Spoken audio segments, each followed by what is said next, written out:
এক্সেলে আপনাকে যদি একটি কলামে বলা হয় যে তুমি এখানটিতে 2025 সালের অল ডেট টাইপ করো, শুধু 2025 সাল না, আপনাকে যদি বলা হয় যে এখানে 2 মাসের, 3 মাসের, 4 মাসের ডেট টাইপ করো, আজকে যে মেথডটি দেখাবো এই মেথডটির মাধ্যমে আপনি অল্প সময়ের ভিতরে এটা খুব সহজে টাইপ করে ফেলতে পারবেন।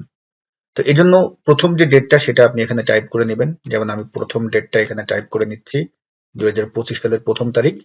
তারপরে আমরা যে কাজটি করব, এই তারিখের সেলটি সিলেক্ট করে কিবোর্ড থেকে ওয়াল্টার একবার একবার করে বাটনটি প্রেস করবেন, কিন্তু ওয়াল্টার, এইচ এবং এফ আই, তারপরে এস বাটনে চাপ দিবেন।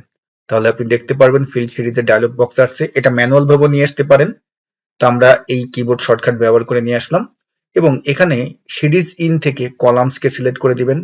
স্টেপ ভ্যালু যেটা আছে সেটাই থাকুক। স্টপ ভ্যালু করে দিবেন যেই তারিখ পর্যন্ত আপনি ডেট ইনসার্ট করতে চাচ্ছেন। তা আমি যেহেতু 2025 সালের লাস্ট ডেট পর্যন্ত চাচ্ছি, তাহলে এখানে 2025 সালের লাস্ট ডেটটা টাইপ করে আমি এখন কি করব, এন্টার বাটনে চাপ দেবো। এবং দেখুন আমি যদি একদম নিচ পর্যন্ত যাই, এখানে কিন্তু 31/12/2025 সাল পর্যন্ত ডেট চলে এসেছে।